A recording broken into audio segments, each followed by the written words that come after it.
It's Victor Perton here.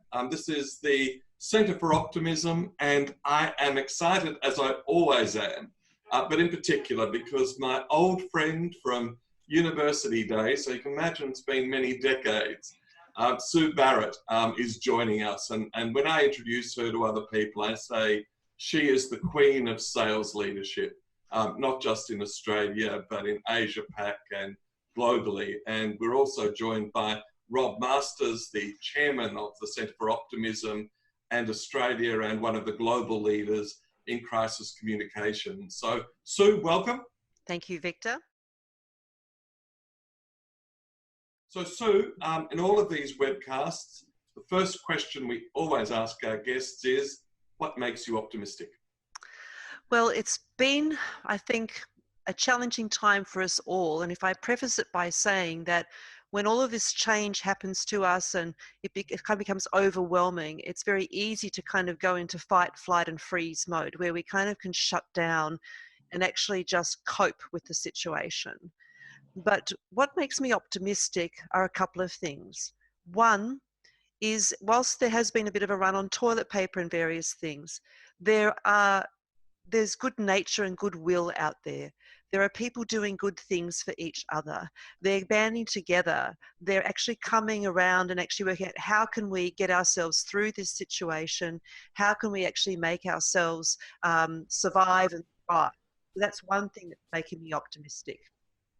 The other thing that's actually making me optimistic is the enormous amount of opportunity if you know where to look.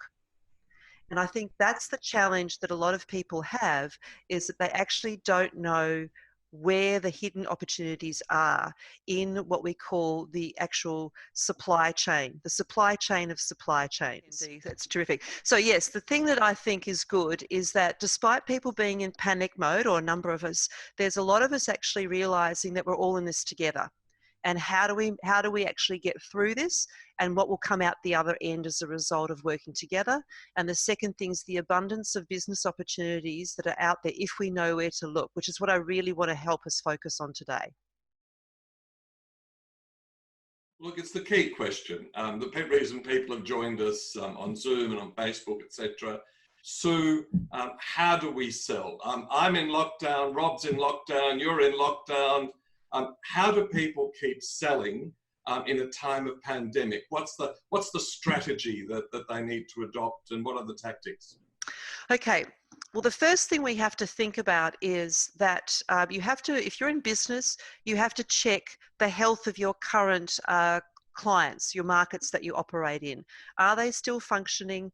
Have you still got business opportunity? But sitting there waiting for the phone to ring isn't going to cut it anymore. So the number one thing you need to do when you're first looking at how to keep selling is get in touch with people and check how they're going, what's happening, and can you still work together? Because depending on what kind of business you're in, there are quite a few of us that can still do our work. We're doing a lot of remote work, for example, in education and strategy work and consulting and coaching. So we can still keep doing work here. So what can you do is the question to ask. And is there still work to be had there? Number one.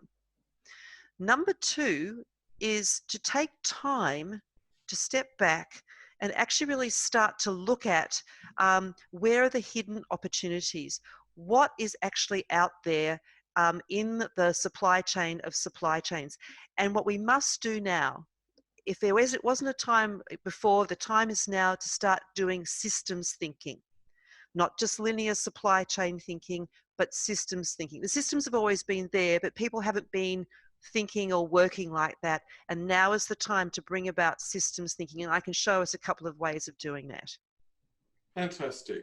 Well, how do we stay in business and keep selling, Sue? All right, so let's have a look at this first. I'm going to share a couple of things on the screen with us. So let me just go there first. What I thought I would do, can everyone see the apple? Yes. Everyone's got the apple there. Okay, great. People can wave if they want to. So what I want to do is, let's just think about an apple, and how does an apple actually get to us as the end consumer? Unless, of course, we're growing it on our own tree. But let's say we're getting the apple. We don't grow apples ourselves. We want to get them. So now let's have a look here. And I'll just go page down. So there's the apple. And there, of course, is us, the consumers of the apple. So how does it actually get there? Well, we've got to think about the integrated system of opportunities. So what we've got here is there's a farmer that grows an apple in their orchard. There is a wholesaler that actually will collect those and then distribute them to the retailer, and then the retailer, of course, passes them on to us. This is how most people look at supply chain. It looks simple, it looks straightforward, but in fact, what we've got is an integrated system of opportunity. So whilst I won't be covering every single area, I thought I'd just point out what's actually in here. So let's look at this next bit. Let's just think of the farmer, for instance. The farmer's got to have raw materials, whether it's from seeds and fertilizers and refreshed soils and other resources and things to actually keep his farm or her farm going. There's parts and equipment, from tractors to netting to all sorts of things if you're an orchard farmer. Then they've got to package it up, and they've got to have pickers and packers. There's also warehousing. Do they store it on their own properties in refrigerated warehousing, or do they have to pass it on to somewhere else, such as the wholesalers? There's merchandising. I mean, just think about the stickers that are on the apple. That's got to come from somewhere. So when we start to look at the hidden areas, the integrated systems, the supply chain of supply chains, you can already start to see that there's business there. Now, if we think about the market at the moment, there are marketplaces that are obviously really struggling. So, of course, hospitality and all of those areas where people congregate, sports, all sorts of stuff, which is dreadful and devastating, and of course, affecting people's livelihoods. But then there's also businesses that are actually flourishing during this time, such as food and essential services or products, as well as health. If I just pick those, there are others, but just keep those in your mind, which is why I wanted to focus on, for example, a piece of food like an apple. If we go a step further and we have a look at what's next, we've then also got to get this apple to us, the consumer. So we're looking at things like logistics, transport, fuel, maintenance and repairs. We're looking at drivers. We're looking at home deliveries. We're looking at insurance. We're looking at the internet that you can go and order your home delivery on. We're looking at all sorts of things that go with that just to get that apple to a retailer to get to us. Of course, you could go direct, but then there's also farmers markets, but then also too, there's a lot of us and less suppliers. So you've got to look at all of these things. There are businesses in here and business opportunities. Let's go one step further. All of the businesses that work in this integrated supply chain of systems also need to have branding, marketing, advertising, sales and service and communications, and they need to then have business strategies, marketing and sales strategies, HR, operations, finance, admin, IT, etc. So when you start to look at the supply chain within supply chains, if I go to the next slide, it's not linear. It's basically a whole range of opportunities in there. And so what we have to do when we're looking at these opportunities is we need to think about some key questions that we can actually ask. So whatever business you're in, where are these businesses? And are you able to work with them? Or are you one of them? Or could you become one of them? Could you service them? Or could you be a resource to them? So this is where people, if they step back away from where they're currently selling and they start looking at the integrated system of opportunity, the supply chain within supply chains, they may in fact actually discover that there are perfectly viable markets that they could actually work with and customers they could start to engage. Does that make sense? Yeah, very, very much so. But the problem with most people is that they don't do the thinking. They don't do the strategy. They react to markets. And you can't blame people for the current state to be a bit reactive. But this is when you've got to have a cool head and you've got to step back. And if you have some time, you have to move quickly, but you have to do the thinking and then look at how you can adapt, adjust, rearrange yourself as a business to be able to go out and pursue opportunity. And so with that, when you're looking at those sorts of things, you need to then look at the integrated selling better operating system, which is what we talk about. Most people in my world out there, when they look at improving sales, just think sales training.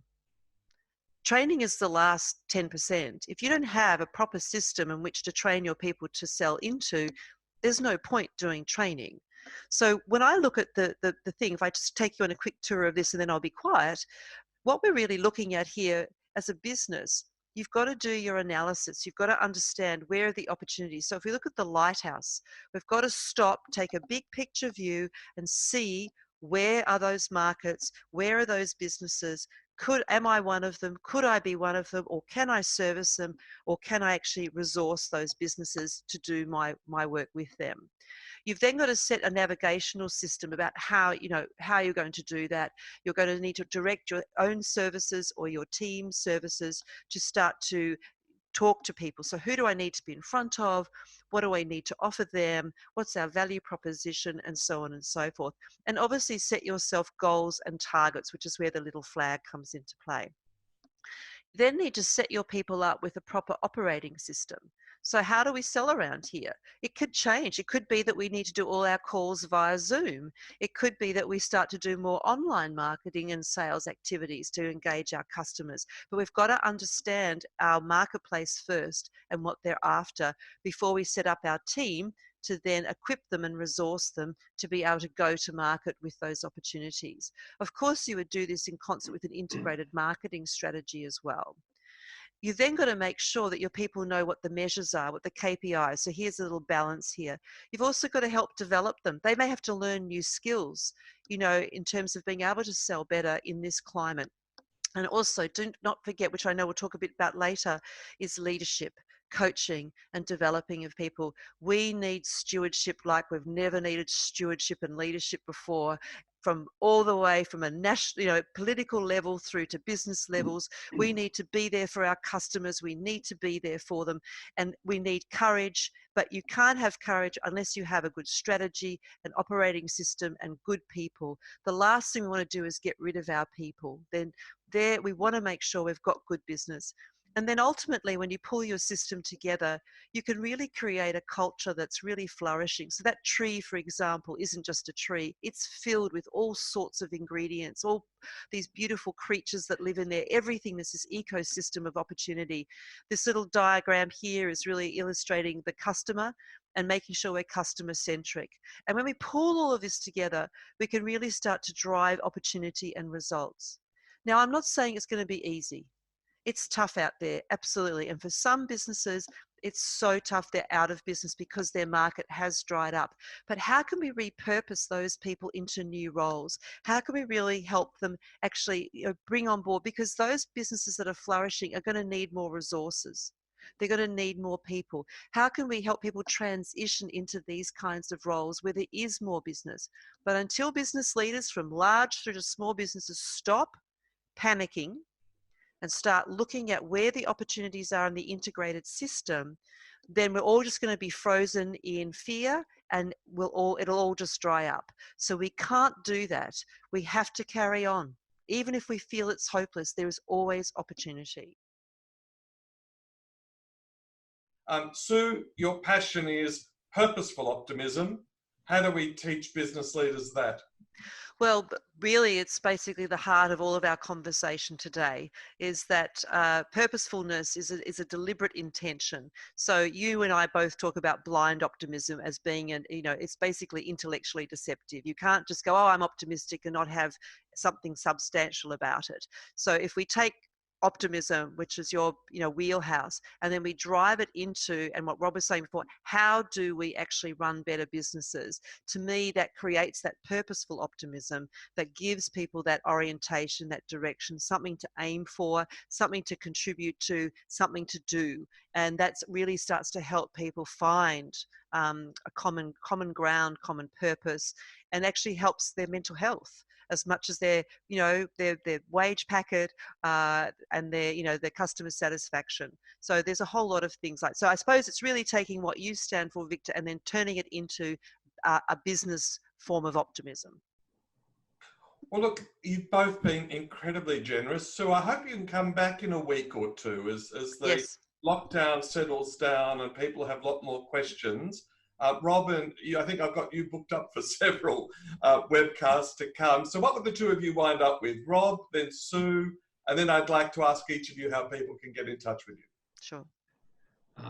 Well, from my point of view, optimism has to be built in to every strategy that you put forward. So think about the purpose, think about the strategy elements, and then think about your objectives. And I always hear CEOs, and Sue was talking about it earlier, they say they want to win the hearts and souls of their employees. Now that's a platitudinal statement to me. There's no sense of optimism in that whatsoever. It's taking your people, your whole business down the journey of a solution, but it has to be a solution that has been driven with optimism. And it's not hard to do. It's just a new form of thinking around that word. Yeah. So your final word? Well, I would just say that, look, people need to go out on a limb and be a bit adventurous. They need to start looking at the world of opportunity. If they stay like this, then that's all they'll ever see. But they can't always do it by themselves. They need to get good people around them who actually can help them see different things, maybe even challenge the way they think, not because of, just to be horrible. It's about actually going, have you looked at this? Have you looked at that? We do this all the time. And there's so much golden opportunity out there for people. We've just got to get them to go out on a limb and be a bit adventurous and see there's a better way of doing business and sales, like taking that systems oriented approach and really looking at the interconnectedness of the supply chain of supply chains, and then we'll find lots of great opportunities. So Sue, how do people get in touch with you? You've got books, you've got pamphlets. How do they find you and all of this wonderful material? Beautiful. Okay, so they can go to barrett.com.au, or they can reach out on email at contact@barrett.com.au, or they can call us on our line there, which they can see the number, which is 03 for Melbourne, 95330000. So please feel free to reach out to us, find us on LinkedIn and all of that, but that should be an easy way to get in touch, and I'll now stop sharing. There we go. And Rob? I don't have a slide put up, but how do people get in touch with you? It's really through the website robertmasters.com.au. Perfect. Well, I can highly commend that. Lisa says I need to read your book, talking to all of us. So Lisa, you can go to Sue's website for her book, and my book, Optimism: The How and Why. I've actually made free the Kindle version for the next 5 days. To help people through this. So if you just Google it on Amazon, Optimism, the How and Why, you get the Kindle version. What we'll be doing with this broadcast is we'll be placing it on YouTube, our website, and on Facebook. So those of you who've loved it, and there's been some lovely comments from several of you, it'll be there for your friends to watch. And Sue has agreed to come back in a week or two as things settle down. And you'll see Rob on some other webcasts with me. And if there's any topics you want us to broach, we're going to be doing one on meditation, prayer and optimism with some leading priests and meditation gurus. There'll be lots and lots of material. The nice thing, Sue, before we enter this crisis, we're already adept at Zoom. So we start with a slight comparative advantage. So finally, Sue and Rob, thank you. To our audience, thank you. And we look forward to you joining us again soon.